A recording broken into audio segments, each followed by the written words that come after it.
This is a little bit better.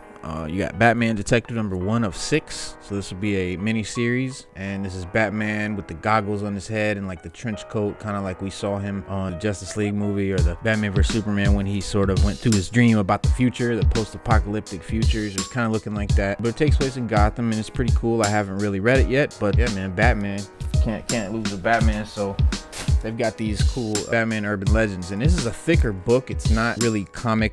It's almost like a small graphic novel. That's how they do it. They're hardcover. There's 3-4 stories in each one. We got number 2 as well, just dropped, and this one has a story by Chip Zdarsky, which is one of my favorite authors. I got 3 big favorite authors, which is Jonathan Hickman, Al Ewing, and Chip Zdarsky. Anything they write has been a winner for me. It has been something I dug. This is 2 of 6, Crime Syndicate. I got number 1 as well. I'll show you that. This isn't from today's, but I dig this whole vibe here.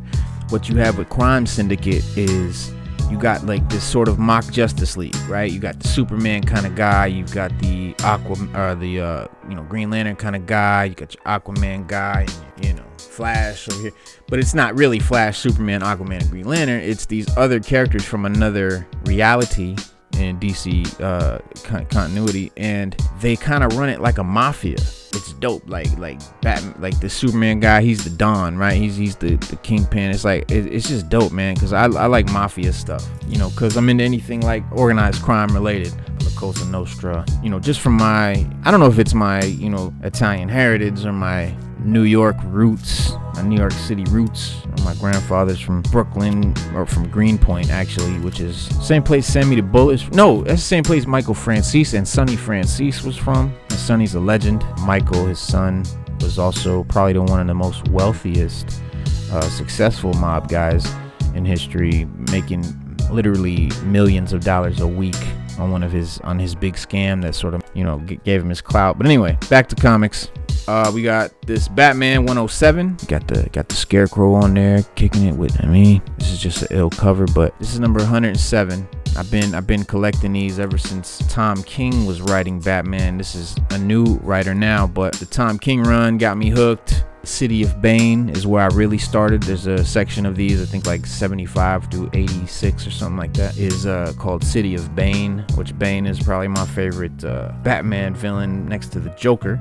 And I just kept going because it's really, really beautifully drawn. The art in this new Batman is just phenomenal. Of course, the writing is great. I've been getting these since number 1 came out. This is number 4, just picked it up. Wolverine Black, White, and Blood. It's like Mystique right there with Wolverine here in the silhouette. It's a dope comic idea. What they've done is they've made Wolverine stories, and I don't know if they're old Wolverine stories or old style Wolverine stories, but it's definitely not the current what's going on with Wolverine right now. This is some other stuff, and I love this when they do it. They've been doing this lately. They got an X-Men Legends, there's a Spider-Man something, and yeah, they've just been doing these throwbacks where they're sort of bringing it back to the late 80s, early 90s of comic, which is, in my opinion, the best time for the art and the writing. That's where we got guys like Jim Lee and Rob Liefeld and Todd McFarlane, and it was just a great time for comics. And Black, White, and Blood is all black and white unless there's blood, which they make red, or anything that should be red is red. Everything else is black and white. Really cool looking, really interesting. I definitely recommend it. And I've been collecting these as well. Snake Eyes Dead Game. I just mentioned Rob Liefeld, and he created this new Snake Eyes little mini series. I think it's a 6-issue series. I'm not sure. Could be going more than that. That would be dope. It's phenomenal so far. It's Rob Liefeld, so you cannot lose with the art and the writing. Rob Liefeld, for those who don't know, is the guy that gave us Cable and Deadpool and a whole slew of dope characters from that time. Domino, I think, and just a really prolific artist and writer. Helped create Image Comics with Todd McFarlane and Jim Lee and those guys. But yeah, man, when I saw Rob Liefeld and Snake Eyes, had to get it. So I've been collecting these. This is number 2 and number 3.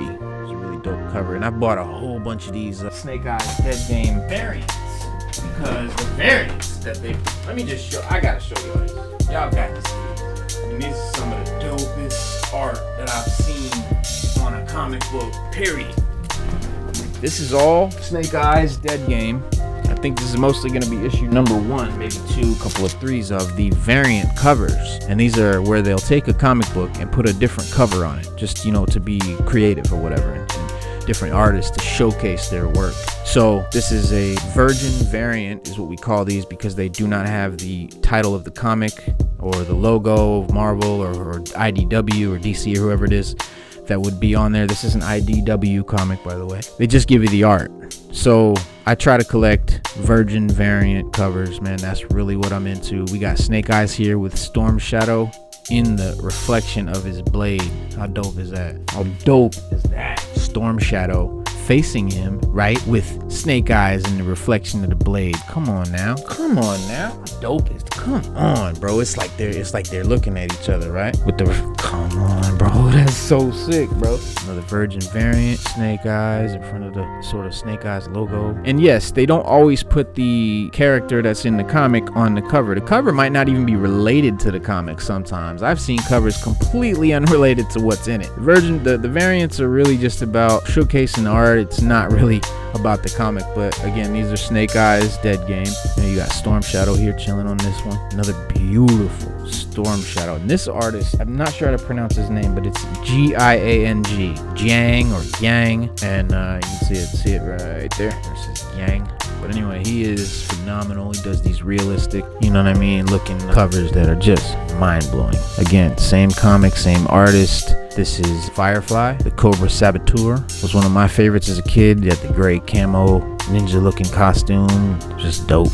And he did a Snake Eyes, of course, because this is Snake Eyes. So basically, he did all the dopest characters, in my opinion, and just made these beautiful covers, man. Just phenomenal. And no, I did not pick these up just today or yesterday at all at the comic store. I just really had to show y'all these because we was talking about the Snake Eyes joints, and this is the type of stuff I rock with. I grabbed the Planet of the Symbiotes #1, part of the King and Black saga that's going on right now in Marvel. You got on the cover here, you got Venom, Scream, like I can't even name all these different symbiote dudes. Really cool concept, dope artwork. I'm talking about some of the illest, most gorgeous artwork you've ever seen. Saw these, didn't know they existed really before I went in the store. That's another thing. It's what I'm telling y'all, man.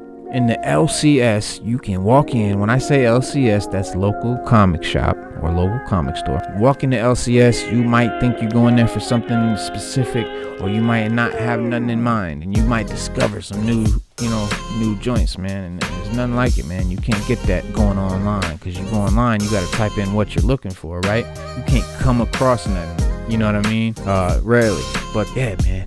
Old Man Quill. You had Old Man Logan, and they did Old Man Hawkeye. There's a couple of old mans, and basically what they're basically heroes that we know much later in their golden years, kind of what they're doing. Most of the time they still kicking ass, taking names.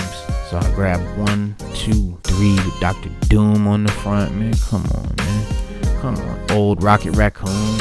Old cranky old man. This is a dope comic, man. This is a really dope concept and everything. Looks like Fing Fang Foom right there, the alien / Chinese looking dragon dude that you see from like Iron Man or Doctor Strange comics. Peter Quill falling into his mouth. And then number 5 I grabbed, which is just a really cool cover that caught my eye. Yeah, it's busy as far as it has a few different characters on it, but it's just solid blue. You know what I mean? So that's kind of it.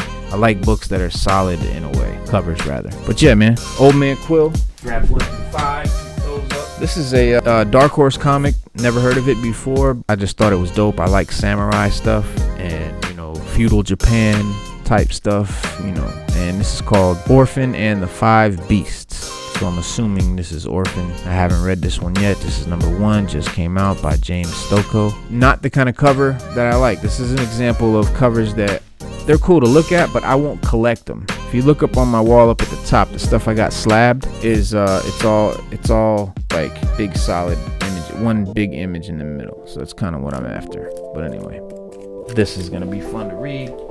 Can't wait to get into that. Remember we had Wolverine Black, White, and Blood? Carnage Black, White, and Blood, son. This is kind of the same thing like Wolverine Black, White, and Blood, where everything inside all the art is black and white except for the stuff that's red, like Carnage himself or the blood or his tendrils or whatever.